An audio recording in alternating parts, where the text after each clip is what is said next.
Hey everyone! So I managed to get my hands on the new Esperia Talon, and I've been flying it around for some time, so I wanted to give you my thoughts on it. Before we start though, I'm almost finished with my video on the new bounty hunting missions, so get subscribed if you don't want to miss that. They've definitely made some nice changes to how the system works. Also, just as a side note, something you might want to check out is that there's currently a holiday celebration going on in Star Citizen, and as part of this celebration, they've said that they're going to be giving players a small gift every day if you visit the comlink page for the celebration, so I have that link down below. Today it's just a special Spectrum badge, but there might be some cool stuff in the coming days, so yeah, go ahead and check that out if you're interested.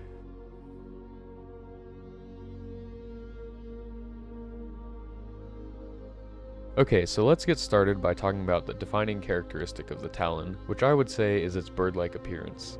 Now the Prowler has a similar design language, and they're both supposed to be recreations of ships from the bird-like alien species called the Tavaran, but I would say the Talon is a lot more bird-like than the Prowler.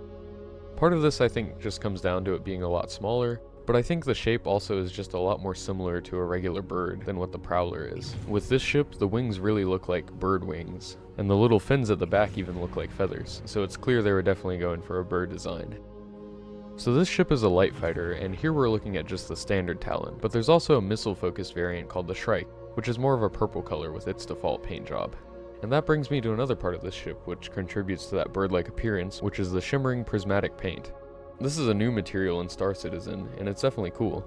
I can't wait to see what other new things that they add into the game, because I know they've been talking about their new texture technology that's allowed them to do this.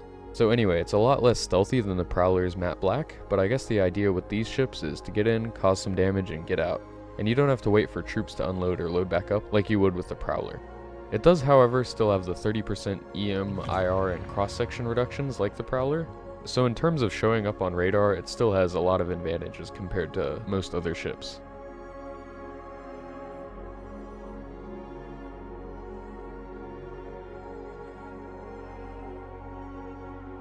Moving on to the other specs of the Talon, it has two size 4 hardpoints that are gimbaled in its stock configuration, so its damage output is a little bit less than the other light fighters, like the Gladius or Arrow, but not by much, and later when armor becomes more important, the option of bringing size 4 guns might be valuable because neither of the other two can.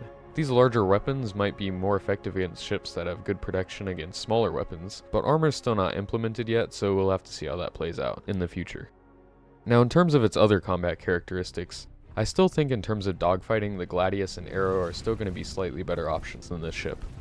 Not because the Talon doesn't have the maneuverability or the firepower, but just because like other ships with wings that protrude from the main structure, these can come off pretty easily. This isn't that big of a deal though, because thankfully the weapon hardpoints are in a much safer spot than a lot of other ships with wings, so those are going to be much harder to lose. Also, the mini Sucheron shields that come with this have 100% ballistics absorption, so you shouldn't even take any hull damage until those go down. However, the compromise that these shields make for that useful feature and their massive capacity is that they're very slow to regen. So you either swap those out to get higher regen rates but risk losing a lot of your maneuvering capabilities if you lose a wing, or you keep them equipped and lose out on the potential for your shields to regen. This is the reason why I think that this will still be good enough at dogfighting, but it won't take the place of the tried and tested dogfighters of the verse. But really, that's not what this ship is for, since in the lore, the Tavaran use these ships to do hit-and-run attacks, and the combination of the ship's speed, stealth, and high health shields will help it excel in that role. Now to just briefly go over the missiles, the ship has two size 3 missile mounts, which is half of what the Gladius has, but I was kind of surprised to see any on this variant at all, since the Prowler doesn't have any, and it seems like the ship is pretty stripped down for maximum speed and stealth. And then the Shrike variant, on the other hand, is pretty much entirely focused on missiles. It does have two measly size 2 mounts for weapons, but the real focus is the 24 size 3 missiles that it brings. Now I'm not too interested in this sort of gameplay, but it's a very specialized ship, and with that many missiles in such a compact package, I'm sure people will find a use for it. Next, I want to just highlight the interior and some of the other design features of the Esperia Talon, because there's really an incredible amount of detail that went into the ship. So you can see me here getting into the ship, and it shares a lot of the same design language as you'd find in the Prowler's cockpit, just in a much smaller package. I really love this animation of how the dashboard and unique one-handed yoke that's only found in these Tavaran ships swing into place in front of you, but the star of the show definitely is that canopy animation.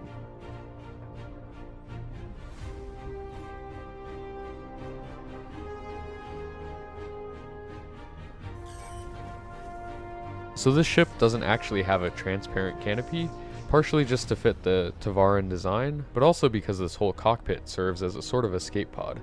Now this feature isn't completely working yet because you're supposed to be able to eject in any direction and kind of maneuver it for a little while, but they did get it partially working for now. But yeah, the whole interior of this ship just feels very alien and kind of ominous with the red lighting, which makes sense since this is from a somewhat hostile species. It also kind of fits in with the stealth aspect of this ship. It also has a special quantum travel animation, which I think is pretty neat. I still prefer the Bounty Defenders animation, but this one is pretty cool as well. And I almost forgot to show off the landing gear and VTOL mode animations. So the landing gear animation is nice, but nothing special really.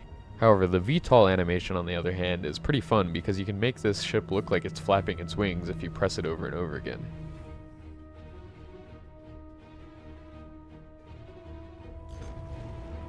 Now for the last part of this video, I just wanted to quickly go over how this thing performs in the verse right now and what it can do. So as a light fighter, the Talon is pretty much only going to be able to do combat. It has nothing in the way of cargo capabilities, so you're not going to even be able to do box missions with this ship. However, the new bounty missions, when they're working, should give you something to do with it, and it performs admirably well at these. I would recommend switching up the stock loadout though to get the most out of this ship. So with this ship's great maneuverability, you don't really have to have gimbaled weapons, so I went straight to some fixed size 4s, and I went for the CF series laser repeaters here, and they work quite well. If you do this though, you're going to want to upgrade the power unit, because for whatever reason, the stock power unit that comes with the ship isn't even enough power for it in the stock configuration, so it's not going to be able to handle these bigger weapons without a upgraded unit.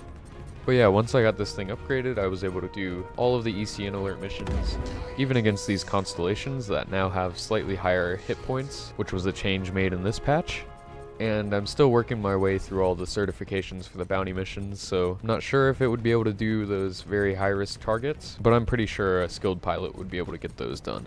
So yeah, in terms of being a light fighter, this thing does its job, and it's pretty fun to fly.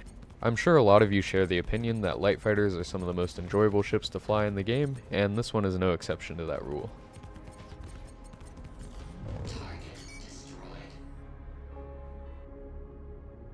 So that's about it for this video, but let me know in the comments if you have the Talon and what you think about it. I personally was hoping to have some bigger ships available in 3.12, like the long-awaited Hercules, but the Talon here is a pretty nice addition to the light fighter category, and it's nice to have some more alien ships in the game. So anyway, please be sure to like and subscribe if you enjoyed this video, and thanks for watching.